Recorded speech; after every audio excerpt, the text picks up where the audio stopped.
Hey, I'd like to welcome you to another episode of Mission Matters. My name is Adam Torres, and if you'd like to apply to be a guest in the show, just head on over to missionmatters.com and click on Be Our Guest to Apply.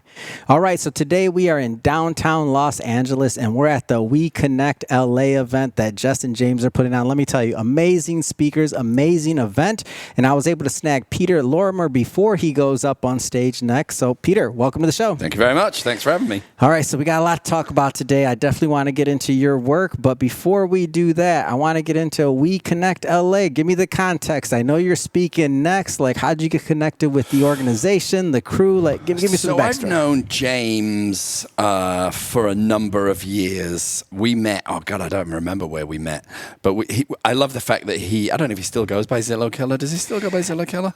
I don't know if he wants to or doesn't, but it's never going to be gone. From Clubhouse to other, it's just such a great name. Zillow Killer. What? So Does he have a tattoo? I don't know. No, I'm just... Anybody with that name, I am going to be mates with. So James and I have remained friends for many years. He said he was putting on this event. He asked me to speak, and I'm like, let's do it. Yeah. Because I'm a super independent guy. Everything I do is very boutique and very... it's just, I guess I'm unemployable. I just don't work in corporate environments very well. Nothing wrong with corporate environments, but I'm a bit of an ugly duckling. Love it. You're going to be speaking today, so give us a little bit of a flavor for the people at home of what you're going to talk about. So there is a book by the name of The War of Art. Are you familiar with that? Okay, so The War of Art, which is obviously a play on the words, The Art of War, it talks about the Muse, and I've been very lucky in my career. I own PLG Estates in Beverly Hills. I started that after I became, and I'm saying this not to be fabulous. I'm just saying it to kind of qualify for your crowd. It's okay to be fabulous. We're okay with fab. We're okay with fab at Mission Matters. Go ahead. I started that after I was the #1 Keller Williams agent in LA County. It's amazing. Wow. And before that, I was a record producer with over 30 #1s. Come on, man. Swear to God. Geez, so you're good. You're talented. I seem to stumble into things, and I recently started an interior design company, and I've already got like very big houses that I'm gutting, and I'm like, can I swear on this? Yeah. I'm like, what the fuck? I'm like, it's, and I think this is really key for your audience, because this is what I'm going to be talking about in my share today. That, and this is not false modesty, but I'm a very big believer in the Muse. When I used to be a songwriter, that's how I got my green card. I was a songwriter. I was brought to the United States in the 90s. I was signed to EMI Publishing. And I used to sit in a room like this, right? A studio, and I'd be like, oh, I need to write a hit. I need to write a hit. Oh, and it was a struggle. That sounds terrifying. It was very bizarre. I gotta write a hit. I gotta write a hit. Otherwise, they won't renew my contract. Terrifying. Go ahead, please. And then I kind of adapted the philosophy of the song comes through me rather than from me. And then when I kind of bailed on, I had to leave the music business because I had an incredibly bad drug habit. And then I stumbled into real estate because I was dating a girl that was toxic. And she quit her job and became a real estate agent and started doing all right. So I'm like, oh, if she can do it, I can do it. Wow. That was it. That was it. It was a gift of desperation. Yeah. Because I left the music business because I was doing club music. Yeah. And I didn't want to be around drugs anymore. Wow. And then good old Susie, she was horrible. And then I was like, this is great. I can do it. And I struggled. And then Keller Williams was great. And they said, do this, wear a suit, go door knocking, wear shoes. And I hated it. I wanted to just slit my wrists. What kept you strong in those times and got you over that hump? Because obviously that's the beginning, but as you got over it. You were #1 at one. You know what I mean? Like that's what got you through that time, though. The turning point was if I was going to fail, I didn't want to fail under anyone else's instruction. That goes back to the corporate part. You're like, even in that, like even in your failure, you got to control it. You got to be. It's not control. It's wrong word. I agree with that. I agree with that. Yeah, I am just like, if I'm gonna, I guess it isn't that I'm like a chest beating guy that believes in himself. Nah. But if I'm going to fail at anything, I want to fail from my own decisions and my own choices. So if I was going to fail at real estate, which thought I was going to do, I didn't want to fail because they gave me a roadmap of what to do. I'm like, I'm going to do what I want to do. So I remember coming home to my wife. In fact, I used to live in the building next door.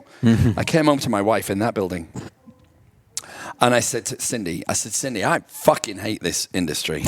I'm like, it's a bunch of... From music to putting on a suit and door knocking in real estate. Like, I can't... That's like such a different... And after having that many hits... Yeah, that's what I mean. Like, that's just a...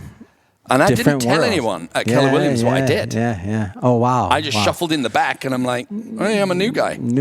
Welcome. Dang. So ego, anything else that you could name is just like swallowed and like, let's do this. Just smashed. I'm a very big believer in smashing the ego out of everything. That's cool. Anyway, so then I came out with Cindy, and I said, I fucking hate this. I just hate wearing the suit and knocking on doors and trying to convince people. I'm like, this is horrible. I said, I just can't. If I'm going to do real estate, I want to do it my way. I said, I want to wear my jeans. I want to wear my jeans on my shorts or my t-shirts, and I just want to hang out with my creative people. I said, I want to do it my way. And so she looked at me and she said, so do that. Do it your way. And I'm like, oh. The light bulb went off. So then I focused on creatives, music business, called all the record labels I used to work for, all the artists I used to work for, all the record executives I used to work for. And I got business. Amazing. Yeah. I got business. A lot of them were like, hey, what record are you working on, Pete? I'm like, well, actually, you want to buy a house? Click. Yeah. But some said yes. Some of them said sure. Yeah. And then it grew and it grew and it grew and it grew. And I was the number one agent in that office after getting my license after 2 years. Then the number one agent for Keller Williams in the whole of LA County in 5. Then I started my own company because if I'm going to fail... Got to do by your own... fail under my own volition. And we grew that to 250 agents, 4 offices. And then I sold that to Corcoran in 2021. And then I stumbled into a Netflix show. I host a show on Netflix, so didn't ask to. What's next for you? Like, what do you see this vision and everything that you're creating, and I know you're using the word stumble, but whatever the word is, like, what's next? Like, and I don't mean show versus another, but just in your vision of the world of Peter. I think the greatest the greatest advice I can give to anyone is if you can surgically remove your ego, you will be successful. Because if you are attached to the result, it's done. It's never going to happen. I love that. If you are attached, great advice. If you have things on your wall, I mean, goals are great. Yeah. But you can have a target. You can have a target. Yeah. But if you believe that target defines you, you're toast. I think you'll not hit it. And if you do hit it, it might be at the cost of family, friends, health. Some things that aren't worth it, just period. Not worth it. Yeah. The biggest, and here is the second biggest piece of advice, which I know you've heard a lot from other folks, especially Gary Vee. I care about everyone, and I love everyone equally. I'm a very kind of ippy-dippy guy. But the one thing that has consistently run through my life is I don't give a fuck what people think of me. And I'm never impolite. Quite the contrary. I'm a gentleman. But if people go, oh, that guy's a prick, I don't care.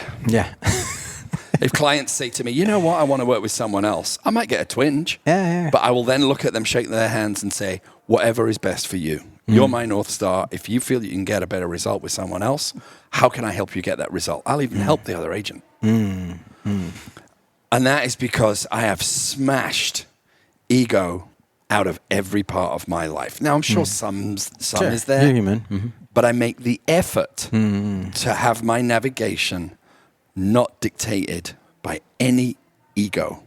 And then last, you said, what's next? So the design company's doing really well. We're opening an e-commerce store. We're opening a retail spot. We've just done collectively $30 million worth of work in a year. Congrats. On houses. Amazing. Congratulations. And I'm like, again, I looked at my wife and I said, I really feel like having a crack at doing interior design. She looked at me again and says, so why don't you then? I'm like, Shout out to the wife, by the way. no Like, shit.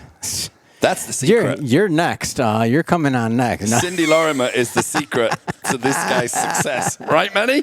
I love it. Amen. And Peter, I know they're going to be calling you up here shortly. Last thing I want you to do, look at the camera. How do people follow up? How do they connect? How do they follow your journey? So you can find me on Instagram at Peter Lorimer. That's Peter, P-E-T-E-R, Lorimer, L-O-R-I-M-E-R. And that's it. If you go on Netflix, the name of the show is Stay Here. And you can find me everywhere. Wonderful. For everybody watching, just so you know, we'll definitely put some links in the show notes so that you can just click on the links and head right on over. And speaking of the audience, if this is your first time with Mission Matters and you haven't done it yet, hit that subscribe or follow button. This is a daily show. Yes, you heard me right. Each and every day, we're bringing you new content, new ideas, and hopefully new inspiration to help you along the way in your journey as well. So hit that subscribe or follow button. And Peter, man, appreciate all you do. Daily. That's commitment.